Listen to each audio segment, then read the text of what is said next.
ururka Qormeeye oo ka mid ah ururada samafalka ee geega Somaliland ayaa habeenkii xalay ahayd uu shirweynahoogii labaad uga qabsoomay hotel Grand Hadi ee magaalada Hargeysa caasimadda Somaliland waxaana badiba shirweynaha labaad ee ururka Qormeeye ka soo qayb galay xubnaha kala duwan ee uu ka kooban yahay ururkani oo isugu jiray dhalinyaro culimaaddin haween cuqaal iyo waxgarad ugu horeyn waxaa madasha shirweynaha labaad ee ururka Qormeeye ka hadlay qaar ka mid ah guddida uu leeyahay ururku kuwaas oo ku dheeraaday isla markaasina si qoto dheer uga hadlay waxyaabihii uu qabsoomay sanadooyinkii uu jiray ururka Qormeeye waxayna yiraahdeen waxaan wax yar oo kooban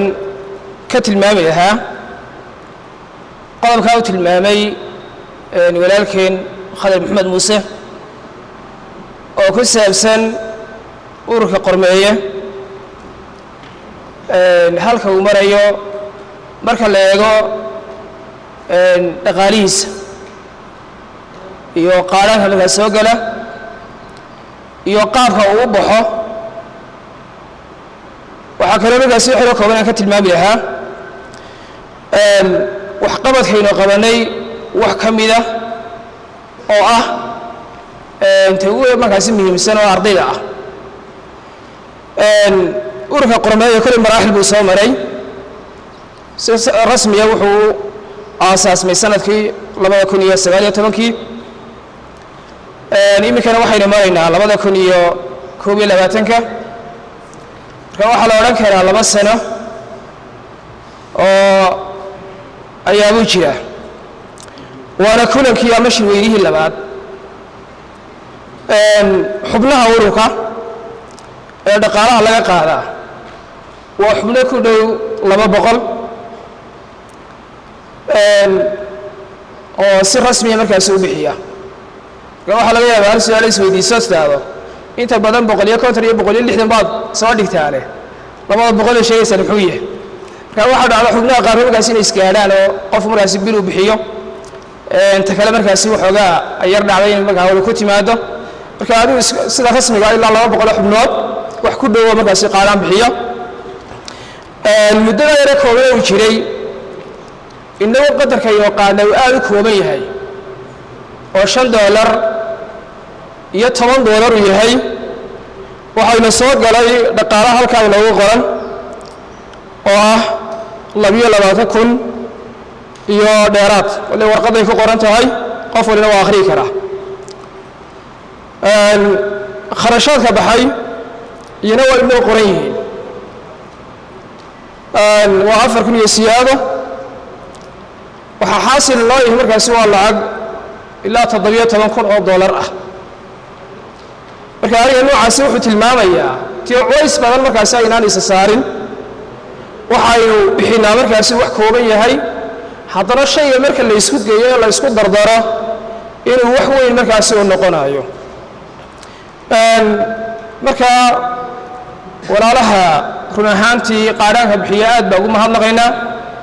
ilaahay subxaanahu wa ta'aala miisaanka xasanaadkooda ha u saaro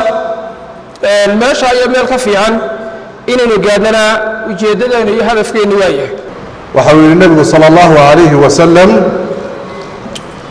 qofka dhibaato ka fayda qof mu'mina ilaahay dhibaatada adduunyada iyo dhibaatada aakhirada uu ka dulqaadaa qofka u fududeeya qof mu'min oo culays saaran yahay ilaahay culayska adduunyada iyo culayska aakhirada uu ka dulqaadaa qofka astura qof muslima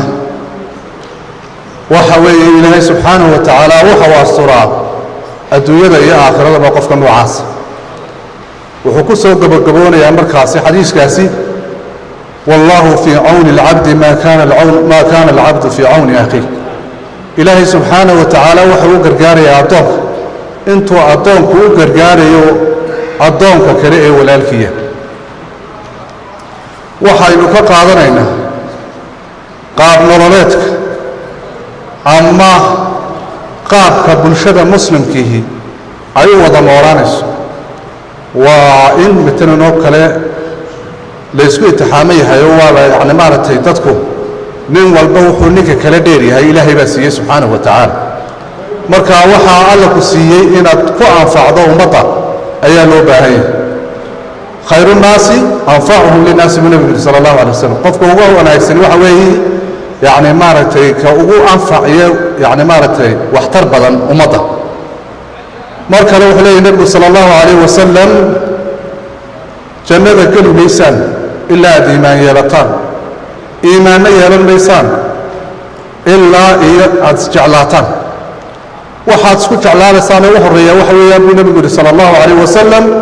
inaad salaamta faafisaan oo aad isku ducaysaan salaan afka amaahe waa salaan laabta ka soo go'day qofku markuu sameeyo waxay noqonaysaa waxyaalaha la isku jeclaanayo wey dhanka kale iyaguna waxaa hadalka iska daba maray qaar ka mid a xubnaha uu ka kooban yahay ururka Qormeeye waxa weeye ururku waa urur samafala weliba waxa uu ka bilaabay ururku waxqabadkiisa ama qodobka mudnaantani waxa weeye qodobka bini'aadmigu horumarka ku gaaro wey waa waxbarashada adduunyada imika marka la qiimeeyo ummad kasta horumarkeeda iyo dibudhaceedu wuxuu ku xidhan yahay mar walba marxaladda waxbarashadeedu ay gaarsiisan tahay waa aqoon wax lagu noqdaa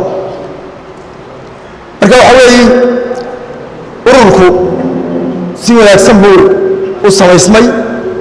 horumar ballaadhanna wuu sameeyey muddadaa kooban waxaynu ognahay marka aynu dar ahaan imika somalilan ka hadalno ma jirto waxbarasho bilaashi waxbarashadii waxay noqotay dhaqaale iyo lacag gaar ahaan jaamacadaha cid kale oo ciddii kasta ee ama shaqaalaha noqoto guda iyo dibadba waxaan leeyahay ku soo hirta ururkan waa ururkan loo dadaalo cid kasta oo awoodi karaysa